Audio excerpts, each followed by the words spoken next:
Welcome to express Tamil. 2 நாளைக்கு முன்னாடி அஸ்வின் சுந்தர் அப்படின்ற ஒருத்தவங்களும் அவங்களுடைய மனைவி நிவேதிதா அப்படின்றவங்களும் கார்ல போயிட்டு இருக்கும்போது ஏதோ ஒரு ஸ்பீட் பிரேக்கர் மேல அந்த கார் ஏறிட்டதுனால எதிரில இருந்த ஒரு காம்பவுண்டுக்கும் மரத்துக்கும் நடுவில் அந்த கார் போய் மாட்டிக்கிச்சு அப்படின்ற மாதிரி எல்லாராலையும் சொல்லப்பட்டுச்சு.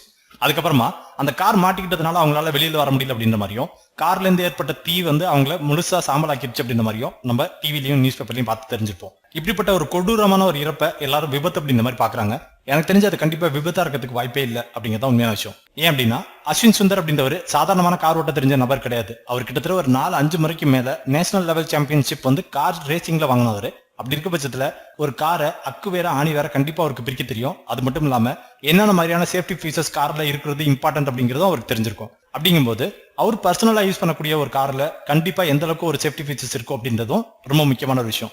இதெல்லாம் ஒரு புறம் இருந்தால் கூட அவர் ஓட்டிட்டு போன ஒரு கார் ஒரு நார்மலான ஒரு 5-6 லட்சம் ரூபாய் கார் கிடையாது. இன்னைக்கு 5-6 லட்சம் ரூபாயில வாங்கக்கூடிய ஒரு கார்கள்லயே power steering, ABS facility, air bags இப்படி எல்லாமே வரும்போது அவர் யூஸ் பண்ணிட்டு இருந்தது BMW Z4 வெஹிக்கிள் அப்படின்னு மாதிரி சொல்லப்படுது. அந்த வெஹிக்கிள்ல 2 டைப் வருது. ஒன்னு பிரஸ்டீஜ், இன்னொன்னு டிசைன் பியூர் ட்ராக்ஷன்.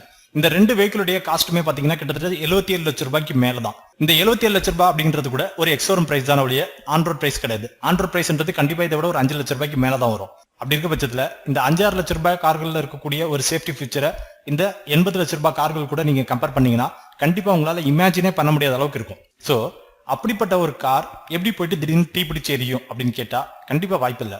மேலும் இந்த கார் விபத்துல ரொம்ப முக்கியமா சொல்லப்படுறது என்னன்னா, அந்த கார் ஸ்பீட் பிரேக்கர்ல ஏறும்போது கார்ல இருந்த டயர் வெடிச்சிருச்சு அப்படின்னு மாதிரி சொல்றாங்க. கண்டிப்பா அந்த டயர் வெடிக்கிறதுக்குண்டான வாய்ப்புகள் இல்லை. ஏன் அப்படின்னா இந்த கார்ல run flat tyres with reinforced side walls அப்படின்னு சொல்லக்கூடிய ஒரு ஃபெசிலிட்டி வருது.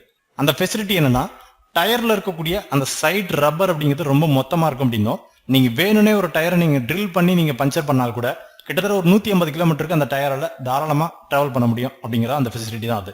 அப்படி இருக்க பட்சத்துல அந்த டயர் கண்டிப்பா ஸ்பீட் பிரேக்கர்ல மோதின வேகத்துல வெடிக்கிறதுக்குலாம் வாய்ப்பே இல்லை.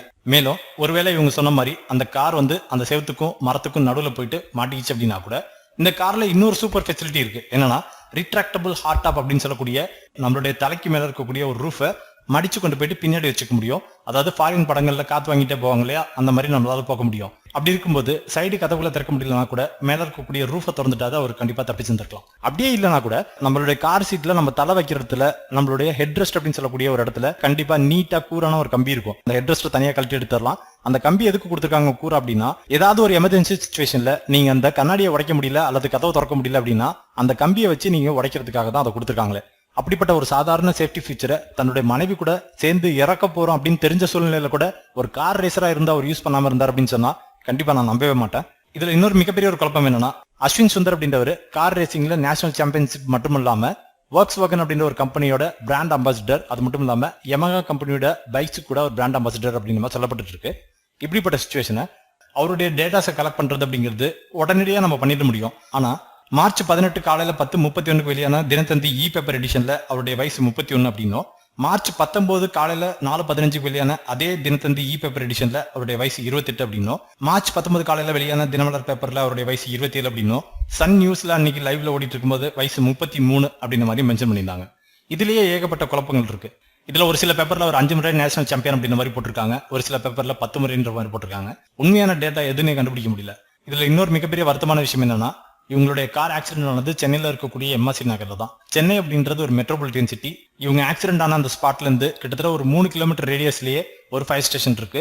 அப்படின்ற பட்சத்துல யாரோ ஒருத்தர் இன்ஃபர்மேஷன் கொடுத்திருந்தாலும் கூட அடுத்த ஒரு 1/2 மணி நேரத்துல அந்த காருடைய தீயை அணைச்சி அவங்க கண்டிப்பா காப்பாத்திருக்கிறதுக்கு உண்டான நிறைய வாய்ப்புகள் இருக்கு.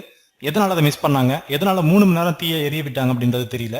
ரொம்ப சிம்பிளான விஷயம். இவங்க எங்கெங்கெல்லாம் பார்ட்டி அட்டன் பண்ணாங்களோ, எந்தெந்த ரூட்ல எல்லாம் வந்தாங்களோ அந்த ரூட்ல இருக்கக்கூடிய எல்லா CCTV கேமரா ஃபுட்டேஜையும் செக் பண்ணாலே அவங்களை பத்தின இன்ஃபர்மேஷன் ஈஸியா கண்டுபிடிச்சிடலாம். இவங்களை பத்தின ஒரு செய்தி இன்னும் 2-3 நாள்ல டிவில இருந்து மறைஞ்சிருச்சு அப்படின்னா இவங்களுடைய இறப்பு கண்டிப்பா விபத்து இல்லைன்றதை நம்மளே புரிஞ்சுக்கலாம். மேலும் எல்லா டிவிலையும் சரி எல்லா பத்திரிகையிலையும் சரி இவர் யூஸ் பண்ணிட்டு இருந்தது BMW Z4 அப்படின்ற மாதிரி தான் சொல்லப்பட்டுச்சு. ஆனா புதிய தலைமுறை அப்படின்ற ஒரு டிவில மட்டும் அவர் யூஸ் பண்ணிட்டு இருந்தது BMW Z3 அப்படின்னு சொல்லப்பட்டுச்சு.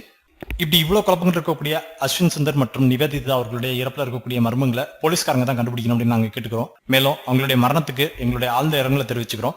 உங்களுக்கு இதை பத்தின கருத்து ஏதாவது இருந்தது அப்படின்னா உங்களுடைய கமெண்ட் பாக்ஸ்ல போடுங்க. தேங்க்ஸ் ஃபார் வாட்சிங்.